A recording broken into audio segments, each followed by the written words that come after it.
नमस्कार, welcome to career 247 में प्रशांत Dhawan. Now ये आपके सामने जो वर्ल्ड मैप है, इधर जो भी आप कंट्रीज देख रहे हैं रेड कलर में, ये वो कंट्रीज हैं जहां पे आपको मिलेगी बुलेट ट्रेन, मतलब कि हाई स्पीड रेलवे यहां पर अवेलेबल है एज ऑफ 2025।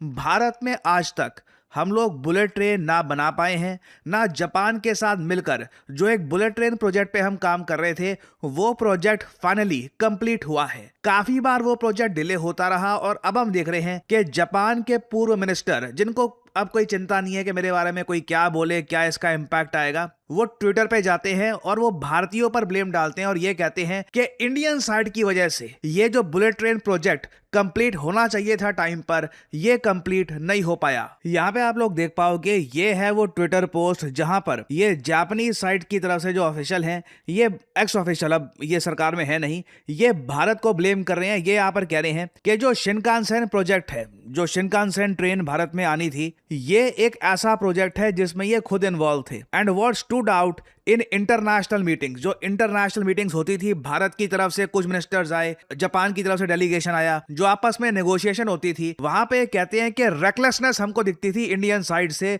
और रिपीटेड ओवर एंड ओवर, मतलब कि जिस तरीके से काम होना चाहिए था, सिंसियरिटी के साथ, सीरियसनेस के साथ, उस तरीके से इंडियन साइड की तरफ से काम नहीं हुआ। फिर ये कहते हैं कि दे मतलब कि इंडियंस वादा नहीं निभाते। इंडियंस प्रॉमिस कर देंगे कि हाँ ठीक है, चीजें हम ऐसे करेंगे, इस तरीके से होगा, उसके बाद कोई प्रॉमिसेस ये लोग रखते नहीं है, नो मैटर व्हाट। फिर ये आगे कहते हैं even if they make a promise, अगर वो एक प्रॉमिस कर भी देते हैं कि हाँ चलो ठीक है, अब हम यहाँ पे जो आप कह रहे हैं इस टाइमलाइन के हिसाब से चलेंगे, दे फ्लिप इट राइट अवे, वो प्रॉमिस ही बदल देंगे अगली मीटिंग में कि हाँ नहीं, हमने वो कहा था ना, चलो वो चेंज कर देते हैं ना। ये बिल्कुल एक कल्चरल डिफरेंस तो है। जापान में इस तरीके से वो लोग काम करते नहीं है। उधर आप देखोगे पंक्चुअलिटी को बहुत ज्यादा महत्व दिया जाता है। एक बार जो आप कमिटमेंट दे दें, एक जो एक प्लान बन जाए, उसको फॉलो करने पे वो काफी फोकस करते हैं। इसलिए जापान जो आज के समय जापान है वो बन पाया है। और आगे फिर ये भी ऐड करते हैं, दे मतलब के Indians, they keep pushing their own self interest up to the very end. और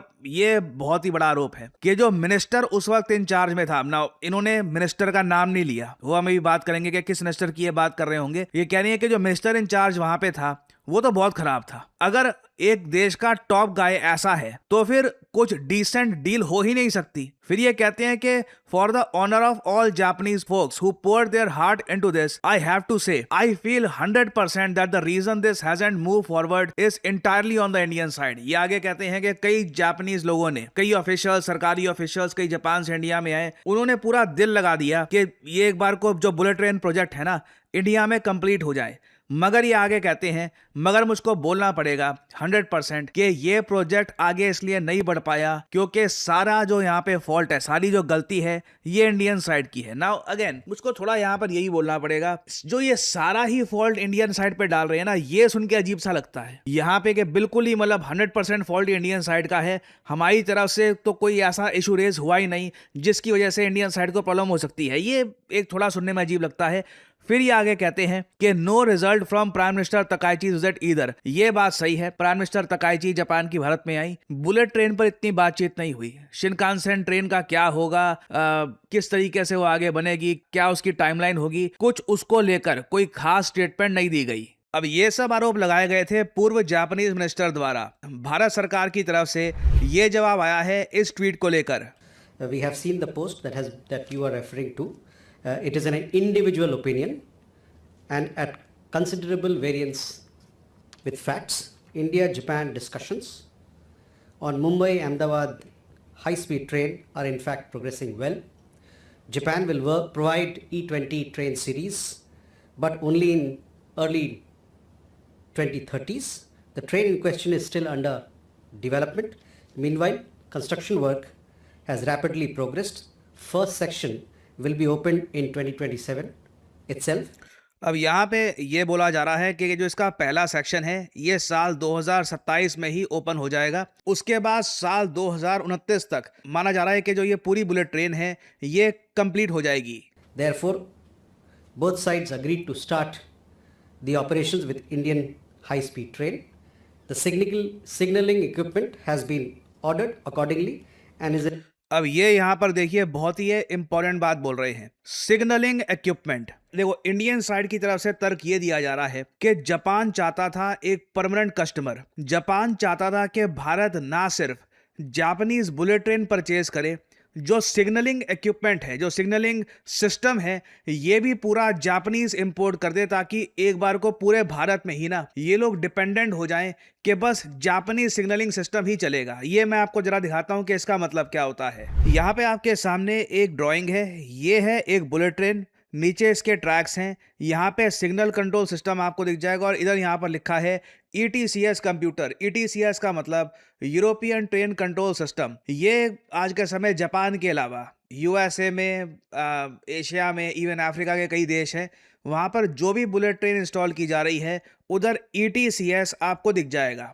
ETCS ऑलमोस्ट आप कह लीजिए एक इंटरनेशनल स्टैंडर्ड बन चुका है ट्रेन सिग्नलिंग का, ताकि कल को कोई हादसा ना हो जाए, बुलेट ट्रेन टकरा ना जाए या फिर रास्ते में कुछ अनहोनी ना हो जाए। ETCS काफी हद तक बुलेट ट्रेन को सेफ रखता है। और आप इमेजिन कर सकते हैं एक ट्रेन जो परहैप्स काफी बार 250 किलोमीटर पर आवर की स्पीड से भी ज्यादा आगे जा रही हो, तो वहां पे आपको एक प्रोटेक्शन सिस्टम चाहिए होगा ताकि कोई एक्सीडेंट ना हो जाए ना। ये माना जा रहा है कि जापानी साइड चाहती थी कि भारत ETCS ना इस्तेमाल करके जो जापानीज वर्जन है ट्रेन सिग्नलिंग का वो यूज करे। इससे देखिए जापान की एक मोनोपोली बन जाती कि ना सिर्फ जो ये अभी यहाँ पर शिनकानसेन बुलेट ट्रेन प्रोजेक्ट है, इसके अलावा कल को दिल्ली, उत्तर प्रदेश या फिर साउथ में कई हमारी स्टेट्स हैं, वहां पर हमको अगर बुलेट ट्रेन बनाना होता तो इंडियंस लगातार जापानीज जो सिग्नलिंग सिस्टम है उसके हिसाब से काम करना स्टार्ट कर देते। और जो ये फॉर्मर जापानीज मिनिस्टर्स ये बात कह रहे हैं कि देखो ये फेलियर है ये प्रोजेक्ट, ये फेलियर इन लोगों के पर्सपेक्टिव से इसलिए है क्योंकि जो इनका प्लान था अपनी मोनोपोली जमाने का, ये लोग ऐसा नहीं कर पाए। चाइना ने भी आप अगर देखो सेम टाइप का काम किया था, इन्होंने जापानीज शिनकानसेन ट्रेन यूज करी और वहां पर यूज किया ETCS। ETCS काफी हद तक आप कह लीजिए एक बहुत ही ओपन टाइप का सिग्नलिंग सिस्टम है। ये जापानीज ट्रेन के साथ, चाइनीज ट्रेन के साथ, हर ट्रेन के साथ कंपैटिबल है। और मैं जापानीज फोरम्स में देख रहा था, वहां पर कई जापानीज लोग लिख रहे थे परहैप्स इंडियंस का प्लान यह है कि जिस तरीके से चाइना ETCS के साथ चलकर खुद अब बुलेट ट्रेन मैन्युफैक्चर कर रहा है, बाकी कंट्रीज को बुलेट ट्रेन ऑफर कर रहा है, परहैप्स आज से 10 साल बाद भारत का भी यही प्लान हो कि भारत भी बुलेट ट्रेन प्रोजेक्ट्स बाकी कंट्रीज में बिल्ड कर रहा होगा। तो अगेन अब डिपेंड करता है यहाँ पे कि आप किसका सच मानेंगे। क्या आप ये सच मानेंगे कि बिल्कुल ये जो बुलेट ट्रेन प्रोजेक्ट है ये फेलियर है? देखिए फेलियर तो नहीं कह सकते इसको, क्योंकि जो भी ये बुलेट ट्रेन प्रोजेक्ट बन तो रहा है, डिले हुआ है, वो एक इंडियन स्टाइल है काम करने का, ठीक है कि जो लैंड एक्विजिशन है उसको लेकर डिले हुई काफी बार। बीच में आप अगर देखो तो महाराष्ट्र में सरकारें भी बदली हैं तो उसकी वजह से भी काफी डिले हुआ है। बट ओवरऑल ये कह देना कि ये प्रोजेक्ट एक फेलियर है, ये एक अतिशोक्ति होगी। बट अगेन यहाँ पे आप समझ पाओगे मैं क्यों कहता हूं कि जियोपॉलिटिक्स में, इंटरनेशनल रिलेशंस में कोई परमानेंट फ्रेंड नहीं होता, कोई परमानेंट एनिमी नहीं होता।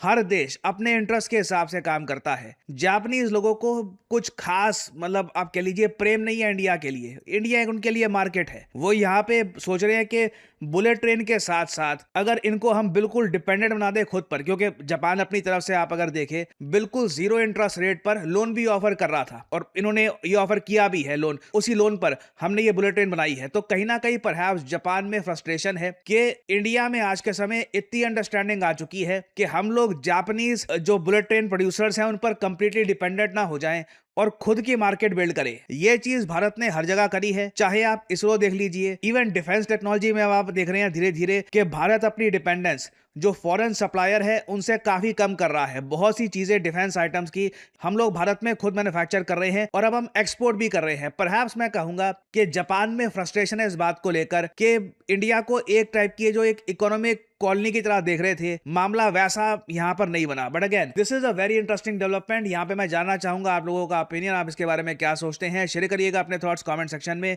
मैं जानना चाहूंगा आपका ओपिनियन। Career 247 means jobs. हमारे कोर्सेज के बाद कई लोग जॉब प्राप्त कर चुके हैं और इनके टेस्टिमोनियल्स हम आपके साथ लगातार शेयर करते रहते हैं और इन द फ्यूचर भी बहुत सारे और टेस्टिमोनियल्स शेयर करेंगे। नाउ कई लोग मुझसे ये पूछते हैं कि हमारा जो डेटा एनालिटिक्स कोर्स है ये किसके लिए है, क्या ये आपको सूट करता है या नहीं करता। Well allow me to explain. अगर आपने रिसेंटली अपनी ग्रेजुएशन कंप्लीट करी है, आपको अब ये समझ नहीं आ रहा कि करियर में अब आगे क्या करूं, कैसे अपनी फर्स्ट जॉब करूं, क्या मुझे स्किल्स एक्वायर करनी चाहिए? तो बिल्कुल, डेटा एनालिटिक्स एक ऐसी स्किल है जो आपको एक अच्छी जॉब लैंड करवा सकती है। क्योंकि याद रखिएगा, करियर 247 में हम सिर्फ डेटा एनालिटिक्स आपको नहीं सिखा रहे, this is data analytics with generative AI. याद रखिएगा, जो सर्टिफिकेट आपको मिलता है करियर 247 की तरफ से, this is in collaboration with IBM, जी हाँ, the international giant IBM and NASSCOM। तो इन वेरी सिंपल वर्ड्स, अगर आप अपनी ग्रेजुएशन कर भी रहे हैं इस वक्त, आप BA कर रहे हैं, BCom कर रहे हैं, या फिर आप इंजीनियरिंग में कोई ग्रेजुएशन कर रहे हैं, या फिर आप इंजीनियरिंग फील्ड में हैं, डज नॉट मैटर, आप डेटा एनालिटिक्स का कोर्स कर सकते हैं। This will help your resume tremendously. और क्या डेटा एनालिटिक्स सीखने के लिए आपका मैथमेटिक्स बहुत अच्छा होना चाहिए, कोडिंग आनी चाहिए? None of that. आपको अगर बेसिक कंप्यूटर यूज़ करना आता है तो बिल्कुल ये कोर्स आपको सूट करता है। आपको बेसिक अंडरस्टैंडिंग है मैथमेटिक्स की तो बिल्कुल आप एक अच्छे डेटा एनालिस्ट बन सकते हैं। You can learn the skill. तो ये कोर्स एक्चुअली बहुत से लोगों की हेल्प कर सकता है। चाहे आपकी जॉब ऑलरेडी लग चुकी है, आप खुद को अपस्किल करना चाहते हैं प्रमोशन के लिए, या फिर एक बेहतर अपॉर्चुनिटी के लिए किसी और कंपनी में, आप स्टार्टर हैं, पहली जॉब की तलाश कर रहे हैं, for pretty much everyone, career 247 data analyst course is a great option. क्योंकि यहाँ पर कोर्स कंप्लीशन के बाद आपको अपना रेज्यूमे कैसे बिल्ड करना है, हम वहाँ पर भी आपकी हेल्प करेंगे, मॉक इंटरव्यूज़ में हेल्प करेंगे, इंटरव्यू प्रिपरेशन आपको देंगे, गिटहब पोर्टफोलियो कैसे आपको बनाना है ये आपको बताया जाएगा। तो आप अगर अपनी जर्नी स्टार्ट करना चाहते हैं in the field of data analytics तो बिल्कुल ज्वाइन करिए ये प्रोग्राम। इस वीडियो के कमेंट सेक्शन में जाइए या फिर डिस्क्रिप्शन सेक्शन में जाइए, वहाँ पे आपको ये लिंक मिल जाएगा। लिंक पर करिए क्लिक, यहाँ पे अपना नाम डालिए, email ID, number, discount code obviously यहाँ पर डालिए PG10, ताकि आपको डिस्काउंटेड प्राइस में ये कोड ऑफर हो और करियर 247 की तरफ से आपको कॉल आएगा, आप ये कोर्स कर सकते हैं purchase. The whole process is very smooth and very easy और आपकी लाइव क्लासेज शुरू हो जाएंगी।